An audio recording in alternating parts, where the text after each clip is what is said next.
Donc déjà, bonjour à tous, merci d'être présents. Aujourd'hui, on va vous montrer ce qu'on a bossé avec Gilles et l'équipe de BBC. Donc entre notre CRM Gestion Diag, qui est notre solution pour gérer votre clientèle et gérer votre cabinet de diagnostic immobilier, avec le logiciel métier de BBC Développement,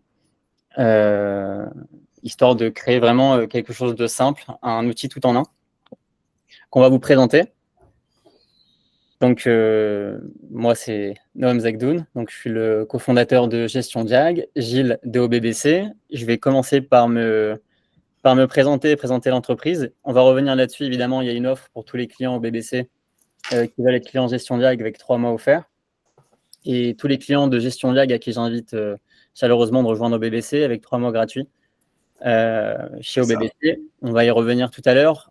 Déborah et Laura vont vous mettre les liens également de l'offre directement dans le chat. Si jamais vous ne le trouvez pas ou il y a un souci, vous n'hésitez pas à vous nous contacter.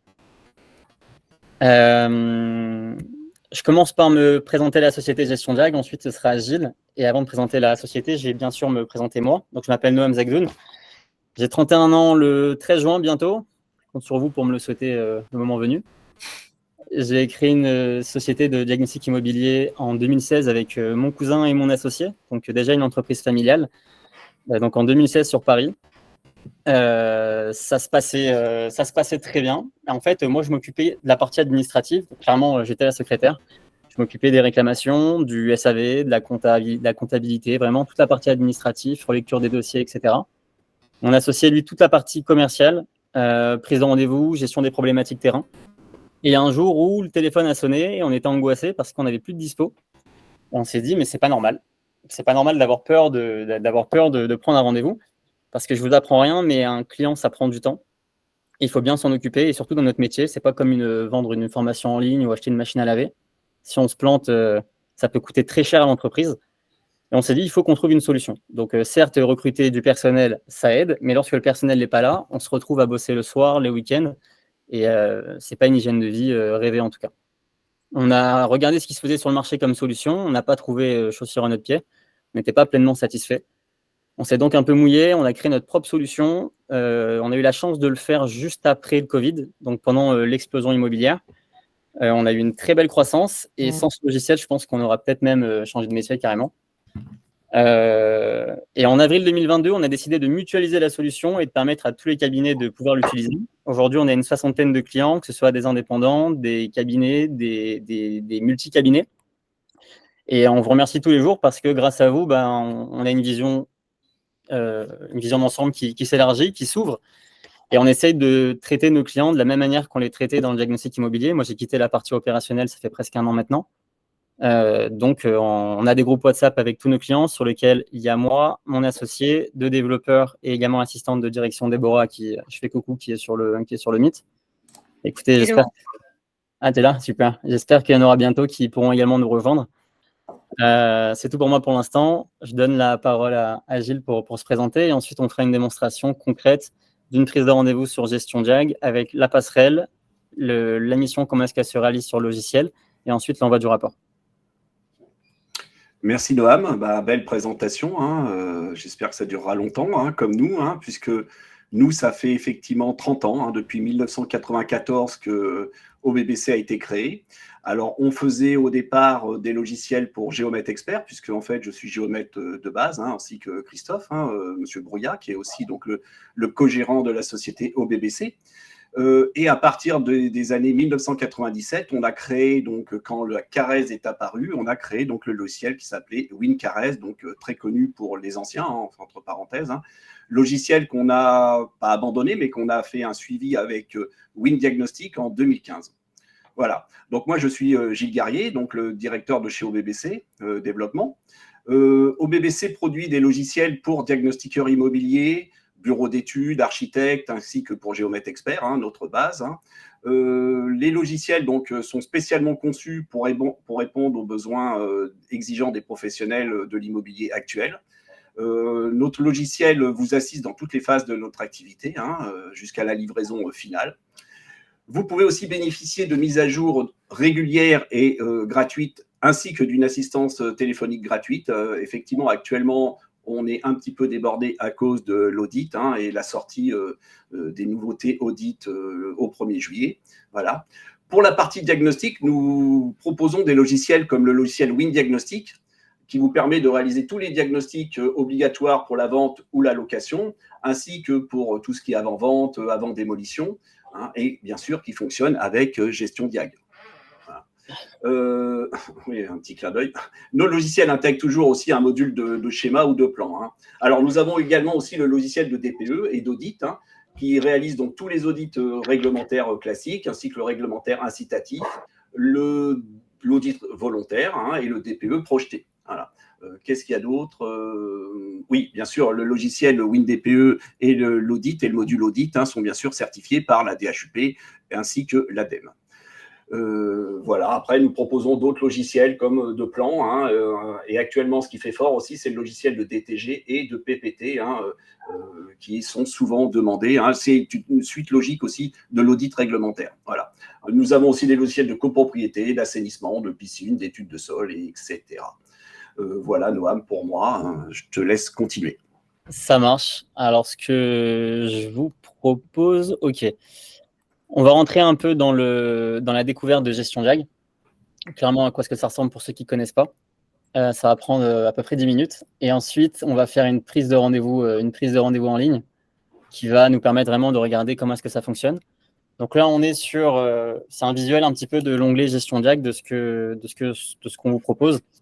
Donc, il y a différents onglets. Un onglet pour gérer vos prises de rendez-vous, suivi, gestion des dossiers. Un onglet pour gérer votre SAV. Donc, tout le service client. Un onglet client pour paramétrer vos clients avec leurs spécificités. Un onglet qui concerne la facturation pour les factures impayées et les factures en général. Un onglet technicien, que ce soit salarié, sous-traitant, avec des informations sur le chiffre d'affaires, sur l'agenda, etc. Un onglet communication, statistiques et disponibilité. En fait, Gestion Diag, nous, on a 4 objectifs principaux. Premièrement, moins d'administratif, une promesse que vous puissiez être sous les moins d'1% d'impayés annuels, vous démarquer de la concurrence et évidemment une conformité légale. On va rentrer en détail un petit peu dans ces points-là. Au niveau de moins d'administratif, donc déjà une prise de rendez-vous en ligne, évidemment avec confirmation de rendez-vous pour vos clients, rappel 24 heures avant, devis à signer, informations à compléter. Évidemment, lorsqu'il y a un DPE, on informe le client sur ce qui est nécessaire pour le DPE. Le petit clin d'œil à Vincent avec qui hier on a échangé pour améliorer encore mieux le système. Les numéros 2 de copropriété également lorsque c'est un bien en copropriété. Bref, le but, c'est vraiment de prévenir au maximum le client, lui faire signer les conditions générales de vente, le devis, et il peut même payer avant le rendez-vous également. Un agenda mutualisé interne et également qui est connecté avec Google Agenda pour que ce soit le plus simple possible. Un système de gestion des chèques ou espèces pour savoir exactement, notamment pour les cabinets, quel technicien possède combien, quel chèque, quel montant. Pareil pour les espèces, générer des remises de chèques, pouvoir les visualiser et faire les rapprochements bancaires ensuite directement et tout sauvegarder dans un historique bien enregistré pour avoir une bonne comptabilité. Gestion du SAV, évidemment, pour pouvoir traiter les réclamations de vos clients. Si vous avez une secrétaire, par exemple, ou un secrétaire qui s'occupe de ça, les questions simples, il ou elle peut les traiter. Lorsque ça devient un peu compliqué, vous pouvez joindre directement un technicien peut-être qualifié ou même le responsable de la société pour échanger et résoudre le litige du client jusqu'à ce qu'il soit satisfait et à plusieurs, un peu comme sur un groupe WhatsApp.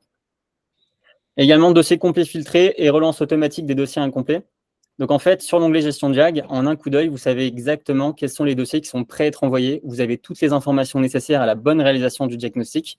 Vous pouvez aussi savoir quels sont les dossiers incomplets qui sont relancés de manière automatique et les suivis non remplis. Donc, en fait, le suivi non rempli, ça, c'est uniquement vous, ce que vous n'avez pas rempli comme information, ce que vous n'avez pas statué comme information sur votre rendez-vous, pour que le logiciel puisse savoir ce qui se passe.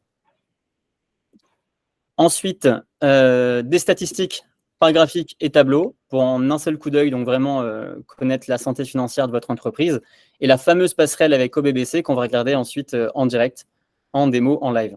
Pour avoir moins d'1% d'annuel, quels sont nos outils? On a un système de relance automatique des dossiers impayés qu'en fait, on a coupé en 2 grands groupes.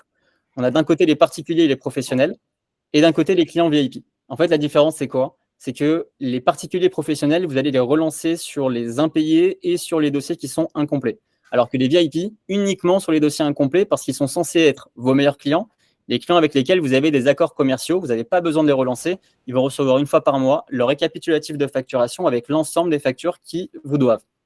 Et en fait, pour vos relances, c'est facile, hein, vous cliquez sur SMS ou mail en fonction des jours de la semaine, lundi, mercredi, vendredi, et voilà un petit aperçu à quoi ce que ça ressemble. Le petit SMS, ça c'est lorsqu'il y a uniquement le paiement qui est demandé, et là lorsqu'il faut compléter des informations en plus du paiement. En fait, ce qui est sympa, c'est que pour éviter d'être trop brut dans les relances clients, si le client il manque des informations dans son dossier et en plus il vous doit de l'argent, il ne va pas recevoir une relance uniquement d'impayé. Il reçoit une demande comme quoi son dossier est incomplet et qu'il doit le compléter. Et implicitement, le paiement fait partie de la complétude dossier. Je ne crois pas que c'est français, mais je pense que vous m'avez compris. Ensuite, au niveau notre partenaire de paiement, on passe par Viva. À l'époque, on avait Stripe. Pourquoi Viva ? Alors, certains savent qu'au début, l'onboarding, il était un peu délicat, mais que ça s'arrange de mieux en mieux. Viva, pourquoi ? Parce qu'on veut avoir la meilleure technologie possible pour les encaissements. Les encaissements par carte, c'est en croissance chaque année. Viva, c'est 1,5% de frais de transaction par transaction environ. Vous avez l'argent sur votre compte disponible en 1 heure seulement sur votre compte Viva. Vous pouvez faire des virements instantanés sur votre compte également. Ça coûte 80 centimes le virement instantané, et sinon, c'est des virements classiques sous 24-48 heures. Virement, c'est gratuit. Et vous pouvez aussi créer des cartes virtuelles de paiement que vous allez pouvoir mettre dans votre téléphone en mode Apple Pay, Google Pay. Et ce qui est sympa avec ces cartes, c'est qu'en plus d'une aide à la gestion des notes de frais, ça veut dire que chaque transaction que vous allez faire, vous allez recevoir une notification sur le téléphone et vous allez uploader directement le ticket. Et bien aussi, vous allez pouvoir compenser les frais de transaction. Je m'explique. Pour 1 000 € d'encaissé, 1,5% de frais, ça fait à peu près 15 €. Si vous dépensez 1 000 € avec votre carte, les frais initiaux vont être réduits de 15 € à environ 25 centimes. On peut aussi permettre à vos clients de payer avec Apple Pay et Google Pay. Et votre téléphone devient carrément un TPE, donc un terminal de paiement. Vous êtes face à votre client, il sort sa carte, il la pose sur votre téléphone et c'est automatiquement connecté à Gestion Jack. Ça met à jour votre facturation et ça débloque le dossier également. Ensuite, dossier bloqué en cas d'impayé, évidemment. S'il n'y a pas d'accord commerciaux avec le client, le rapport est bloqué automatiquement et le client se fait relancer automatiquement.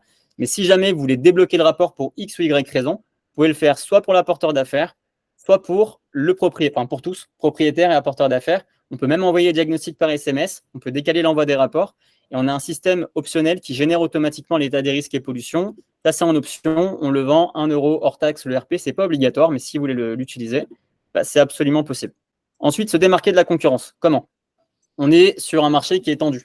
On a un marché magnifique, mais avec une concurrence dans certaines zones qui existe tout simplement.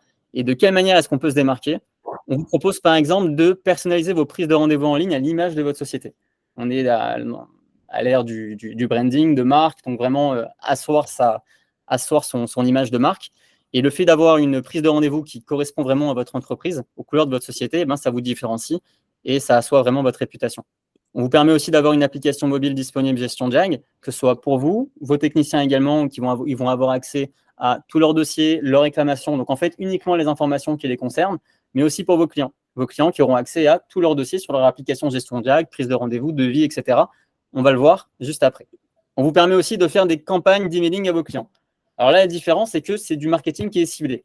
Au lieu de faire des communications générales, que vous pouvez faire avec l'outil, bien sûr, là, vous allez pouvoir les cibler. Par exemple, vous allez prendre uniquement vos clients, les syndics. Vous allez leur faire une communication personnalisée, donc il va récupérer leur nom et les noms de la société pour faire un email vraiment personnalisé. Par exemple, les syndics, vous allez parler du DTG PPT. Les architectes, vous allez faire une communication sur l'amiante avant travaux, cabinet de gestion sur le DPE. Et l'idée, c'est d'avoir un taux d'ouverture de vos emails qui soit le plus élevé possible et de toujours capter votre audience. Créer des codes promotionnels, alors c'est vrai qu'on peut imaginer que ça ne se fait pas trop dans le milieu, mais là, nous, on vous permet de créer des codes promotionnels super facilement et rapidement, notamment lorsque vous débutez l'activité, vous voulez démarcher une nouvelle agence, vous leur créez un lien, et ils vont avoir un tarif qui va se mettre à jour automatiquement sur le site, ou même pendant les périodes creuses, les fêtes de fin d'année ou la semaine du 15 août, lorsque vous voulez remplir un peu, vous apporter un peu plus de business. Ensuite, les avis clients. Vous le savez, pour avoir des clients, il y a le référencement naturel qui coûte cher, qui met du temps et rien n'est garanti. Vous avez aussi le référencement payant. Vaut mieux passer par quelqu'un qui s'y connaît bien. Mais ce qui ramène le plus de clients, en fait, c'est la visibilité locale, notamment le Google My Business. En fait, on a fait un outil qui vous permet de sélectionner une plage de rendez-vous, par exemple du 1er au 30 mai. Vous avez un SMS qu'on a travaillé, qu'on a reformulé franchement une centaine de fois, et c'est le message qui fonctionne le mieux, alors qu'il est super simple. Et en sélectionnant cette période-là, vous cliquez sur envoyer, ça va envoyer directement un SMS qui va solliciter un avis client avec votre lien Google, avec le nom de votre société en en-tête, directement sur le SMS en tant que destinataire, pour avoir un maximum d'avis. Évidemment, on a pensé à tout. Si un client où ça s'est pas très bien passé, c'est pas de votre faute, hein, mais vous avez trouvé 5 mètres carrés de moins sur la caresse par rapport à son ancien titre de propriété, ou alors un DPE noté en G alors qu'il avait un vieux DPE de la méthode sur facture à l'époque qui était en D et forcément il n'est pas très content. Vous cliquez sur ne pas solliciter d'avis client et lui il sortira automatiquement de la boucle. Comme ça, vous n'avez pas peur lorsque vous faites vos relances de devoir penser à chaque fois qui retirer, qui demander, etc. Parce que vous savez, un mauvais avis sur Google, pour le compenser, il faut 10 bons avis. Ensuite, l'espace client, pour vos agences, notaires, syndics, etc., ils vont avoir accès à un espace disponible donc, sur leur téléphone, mais aussi en version web, où ils ont la possibilité donc de prendre des rendez-vous en ligne, d'avoir accès à tous leurs dossiers complets, tous leurs diagnostics, compléter leurs dossiers qui sont incomplets, leurs devis, signer les devis en ligne, prendre des rendez-vous en ligne. Alors ça, c'est une option. Soit ils ont accès directement à votre agenda, soit le rendez-vous, il passe uniquement dans rendez-vous à fixer, et vous avez juste à appeler la personne sur place pour confirmer la date d'intervention selon votre planning. Ils peuvent aussi récupérer leurs factures, prendre rendez-vous, et même vous acheter directement des ERP pour avoir un complément de revenu. Vous fixez le prix que vous voulez, et ça fonctionne automatiquement. Et enfin, pour finir, conformité légale, évidemment, on est à jour des réglementations, et on utilise les meilleurs outils pour sécuriser vos données, et essayer de toujours faire mieux. Et c'est en partie grâce à vous, parce que c'est grâce aux échanges qu'on a ensemble et des idées qu'on se partage quotidiennement. Voilà, j'espère que j'étais assez concis. N'hésitez pas, si vous avez des questions, vous pouvez toujours me rappeler, les poser dans le chat, ou quand vous voulez, en fait. On fait une petite démo, Gilles? Qu'est-ce que tu en penses? Ok, pas de souci. Vas-y, commence. Allez, ça marche. Donc, je me remets dans la peau de la secrétaire. J'étais à l'époque. Alors, attends. Hop, ok, nickel. Alors, pour une vente ou une location? Alors, on va faire plutôt vente. Allez, ça marche. Le code postal du bien, s'il te plaît. Alors, 7800, hein, enfin, voilà. Ça marche. Et l'adresse? Alors, 8 rue de la Paroisse, par exemple. Hier, en démo, on était au 5. Ah, mince. Je m'en souviens. On n'a pas prévu le 8. Alors, c'est pourquoi un appartement ou une maison? C'était un appartement, en fait, oui. Ok, ça marche. L'année de construction, à peu près? Alors, c'est avant le 49. Très bien. Et la superficie du bien, approximativement? C'était à peu près 50 mètres carrés. Super. Est-ce qu'il y a du gaz dans l'appartement? Non, il n'y a pas de gaz. Très bien. Est-ce qu'il y a des annexes? Cave, garage, sous-sol? Non plus, il n'y avait pas. D'accord. Alors, là, on a la liste des diagnostics obligatoires qui s'affiche, avec le tarif qui se met à jour automatiquement selon la grille tarifaire. C'est un compte de démo, hein. Ne me dites pas c'est pas assez cher, c'est trop cher, c'est pas cher. Et la liste des diagnostics non obligatoires, uniquement disponible du côté admin, pas du côté client, qui vous permet d'ajouter tout ce que vous voulez, DPE projeté, empoussièrement, croquis coté, etc. On peut appliquer une remise manuellement en pourcentage, soit en fonction de l'apporteur d'affaires. Donc, par exemple, moi, je m'étais renseigné en tant qu'agence, donc je vais mettre juste mon nom. Mince, hop. Donc, j'ai Noam qui est là. Comme ça, les informations par défaut, elles vont pouvoir se remplir. Voilà, j'applique. Moi, j'ai une remise de 5%, donc le prix se met à jour automatiquement. Vous mettez soit le nom du client, soit son prénom, son numéro de téléphone, son mail. Ça va le récupérer automatiquement. On va mettre une intervention pour cet après-midi, par exemple, 15h30. Monsieur, on va l'appeler Nicolas. Numéro de téléphone, je mets un truc au hasard. Un email, je vais mettre un email au hasard aussi. Hop, l'apporteur d'affaires, il s'est mis automatiquement. Facturation au nom du propriétaire, autre apporteur d'affaires, on va mettre propriétaire. Est-ce que le client prévoit de payer sur place? Pourquoi pas. Qui recevra le technicien? L'apporteur d'affaires. Conditions d'accès, le numéro de lot parce qu'on est sur un bien en copropriété, donc la question, on commence déjà à la poser. On peut aussi statuer, est-ce que c'est un chauffage collectif ou non? Les statistiques sur comment est-ce que le client nous a connus. Ajouter un commentaire client ou un commentaire interne, comme je fais tout le temps en démo pour ceux qui connaissent. Ne pas donner la note du DPE au locataire sur place. Là, il n'y a que vous qui pouvez voir cette information-là ou votre technicien. On a le récapitulatif, on résume l'intervention. J'envoie le rendez-vous. Et là, Gilles, je te donne la main, je te laisse partager ton écran et je te laisse faire la démonstration et récupérer le dossier directement. Ok, ben, belle présentation, hein. J'ai vu comment ça fonctionnait. En fait, alors de notre côté, je vais partager mon écran.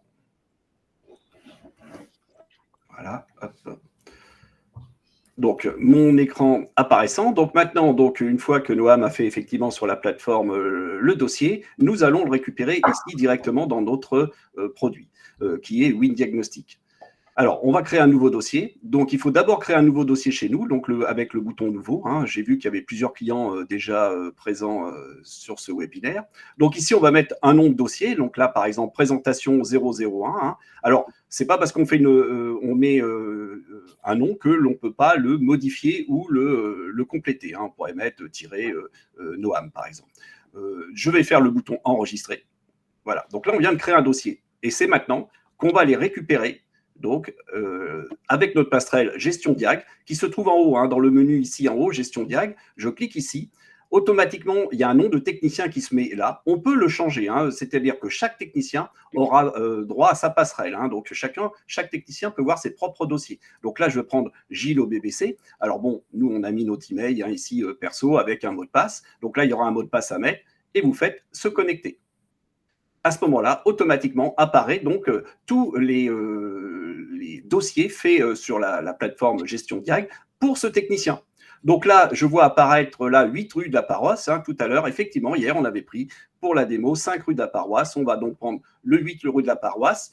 Vous avez la date de création ainsi que tous les éléments le concernant. Vous avez même le statut. Hein, vous voyez, vous pouvez même savoir s'ils sont payés ou en attente ou diagnostic effectué. Donc là, il est en attente. Il suffit donc de cliquer dessus. Apparaît donc tout en bas, récupérer, un bouton, hein, récupérer les données administratives du dossier. Si je clique ici, voilà.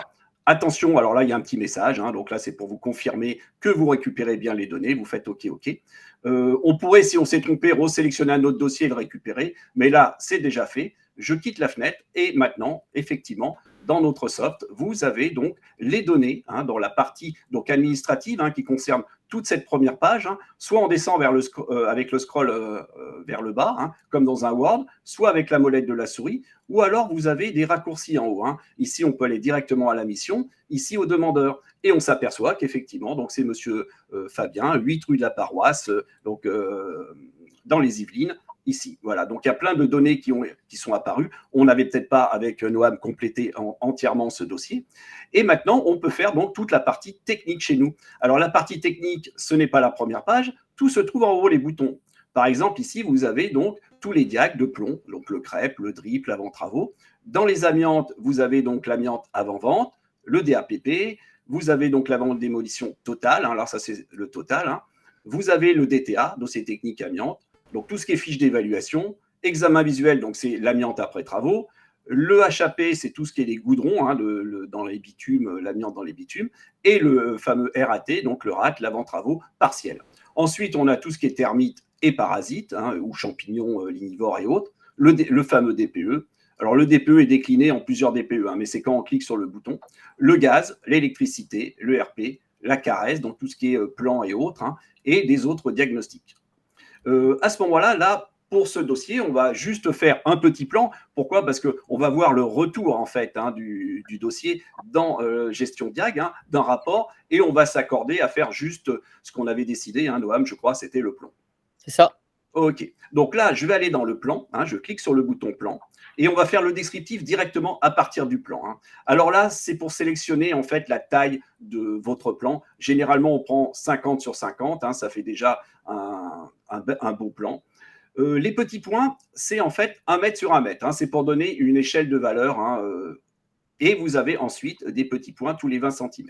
Alors, on va faire un plan un peu classique. Je vais cliquer sur le bouton pièce en haut à gauche ici. Vous avez deux boutons super importants, créer pièce point par point et créer des pièces rectangulaires. Donc, je vais pour l'instant faire des pièces rectangulaires.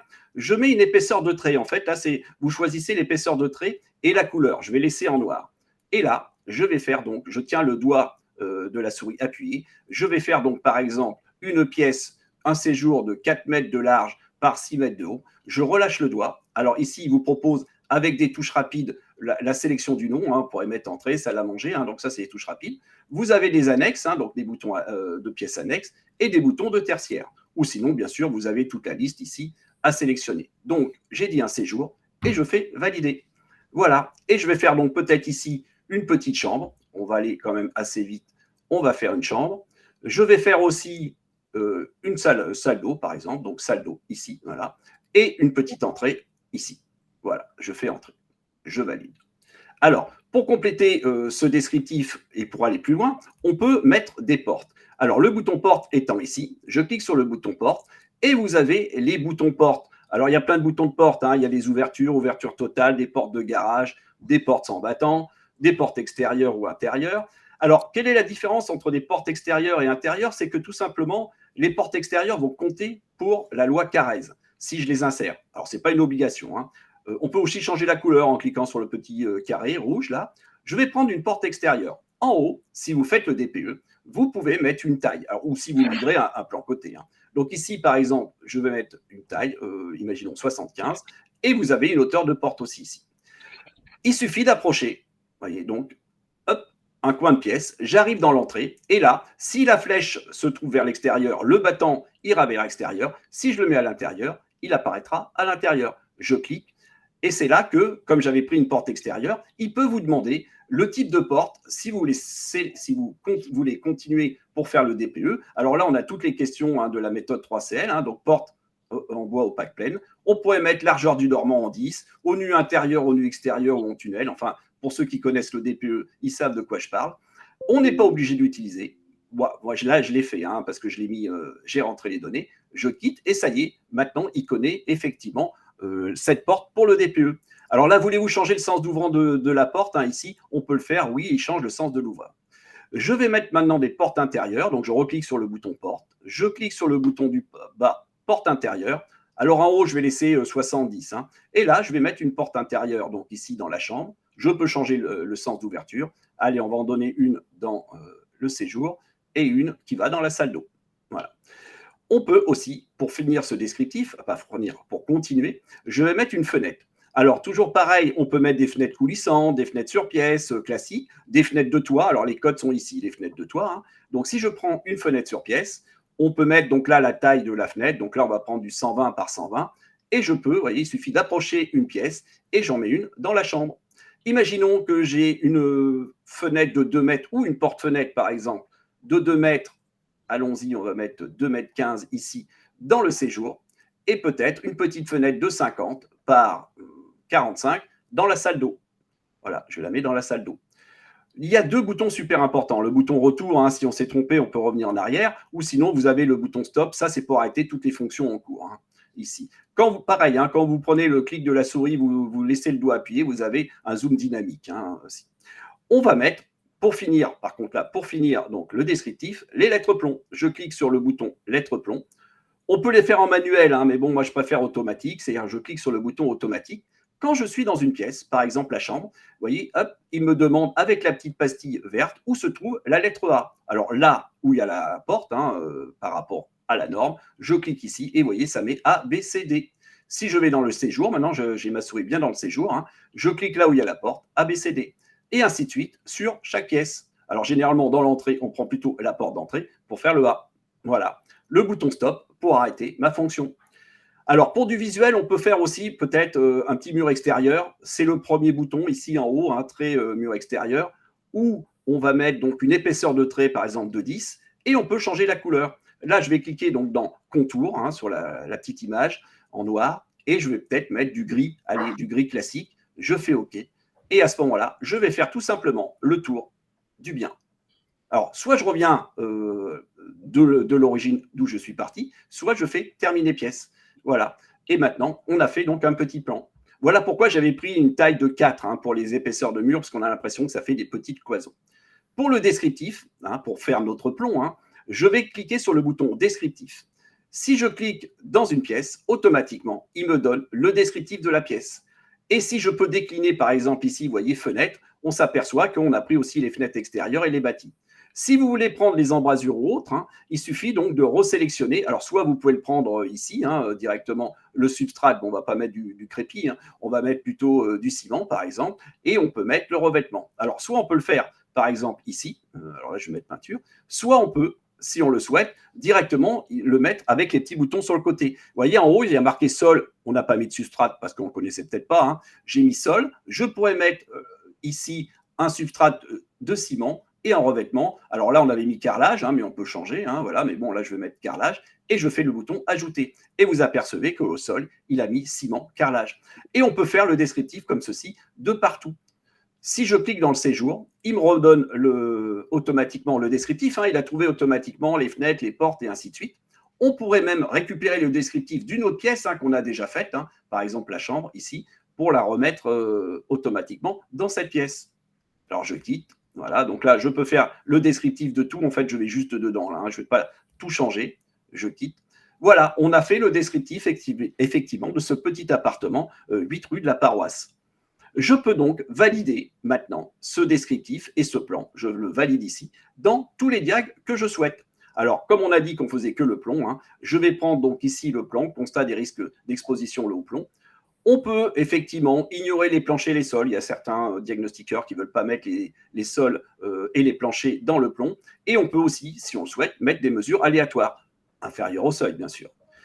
Vous pouvez le mettre dans toutes les amiantes, les parasites, la carèse, le DPE, c'est ce que je vous disais, on peut faire un DPE à partir du plan, et le gaz. Alors là, on va faire que le plomb pour cet exemple, et je fais le bouton valider. Voilà, donc là, ça me valide juste dans le plomb. Je peux quitter. Voulez-vous enregistrer le plan? Je fais oui. Et on va aller voir ce que ça donne dans la partie plomb. Il met des petits pouces levés chez nous pour dire « Ok, vous avez fait le plan » et « Ok, vous avez fait aussi le descriptif ». À chaque fois que vous faites quelque chose, ça peut mettre les parties des numéros avec un petit pouce. Je vais aller dans le plomb. Donc, dans le plomb, on a dit qu'on avait fait le crêpe. Et si je vais dans le crêpe, on s'aperçoit ici que, par exemple, si on va dans le tableau de mesure, tout a été effectué automatiquement ici. Alors, on aurait pu mettre des valeurs positives, j'ai oublié de vous le faire voir, directement dans le descriptif, mais on peut le mettre aussi ici. Imaginons que dans le mur, par exemple, c'est que du papier peint, mais bon, c'est pas grave. On va le faire sur une porte, fenêtre bâtie, porte, vous voyez ici, bois, peinture. On pourrait mettre directement la dégradation. Alors, on peut mettre la mesure, par exemple 23,4, et dire que c'est écaillé. Je fais le bouton valider et automatiquement, il met écaillage 23 avec une dégradation que l'on peut changer, parce que écaillage, c'est dégradation par défaut dans la norme, mais si vous voulez le changer, vous pouvez mettre état d'usage. Voilà, je quitte. Et maintenant, donc, on va imprimer ce rapport pour voir comment on le renvoie sur la plateforme gestion diag. Je fais le bouton imprimer.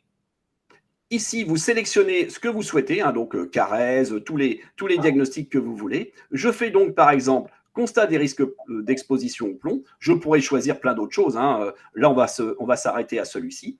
Et je fais le bouton Word ou PDF. Donc ici, par exemple, je pourrais faire le bouton Word. Donc là, il va me sortir.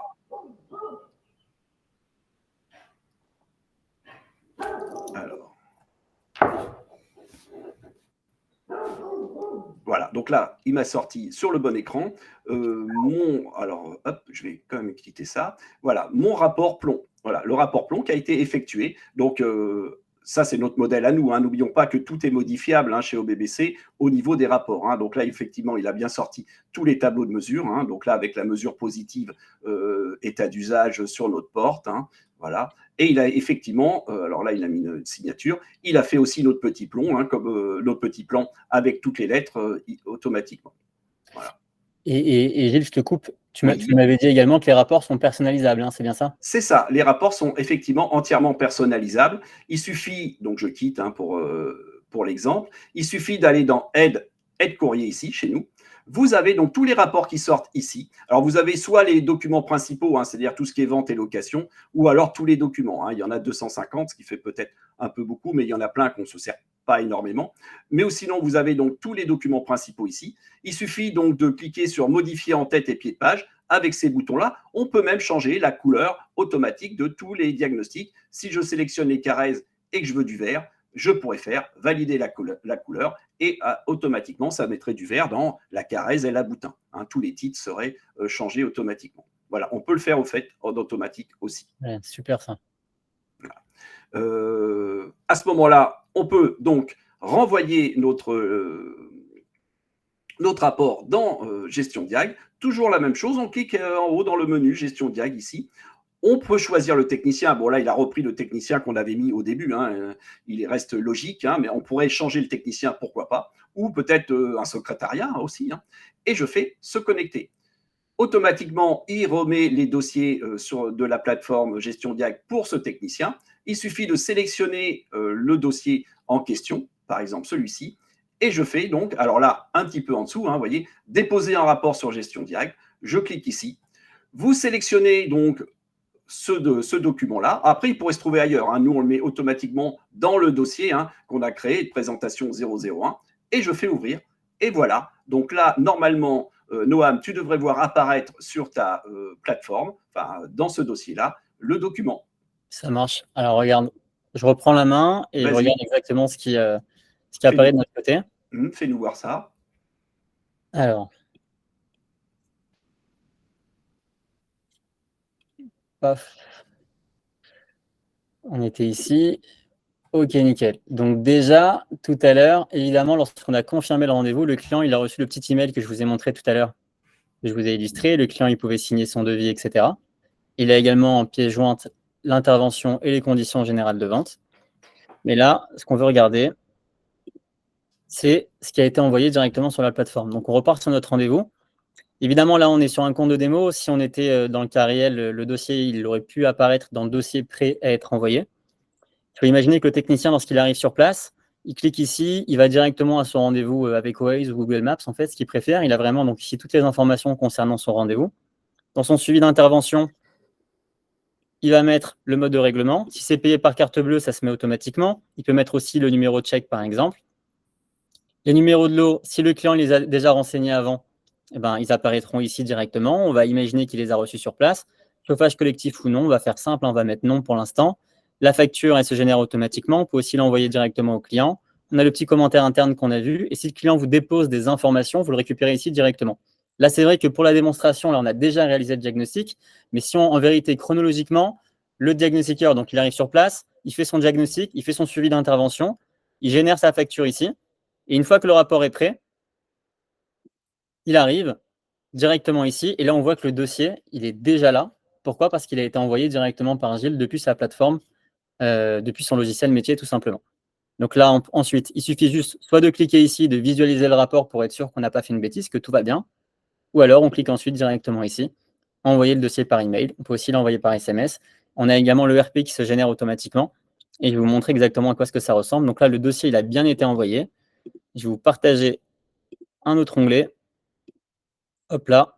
Donc là, lorsque on a rempli le suivi client, le client il est informé que son dossier est complet et que les rapports seront bientôt envoyés. D'accord? Il a son petit reçu. Il peut faire une réclamation ici directement. Ici, il y aura le logo de votre entreprise avec les informations. Sa facture également qui est envoyée. Et là, le rapport, on l'a bien envoyé. Donc, vos diagnostics sont prêts. Voici le type d'email que le client reçoit, avec votre logo ici aussi, bien évidemment.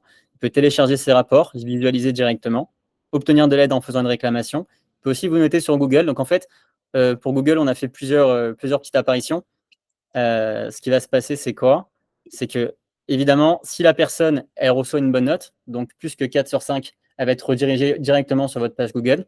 Et si la note, elle est inférieure, en fait, on va le rediriger sur un formulaire de réclamation en interne pour traiter. C'est toujours la même logique, jamais tendre le bâton pour se faire battre. On a les diagnostics qui ont été générés donc par Gilles.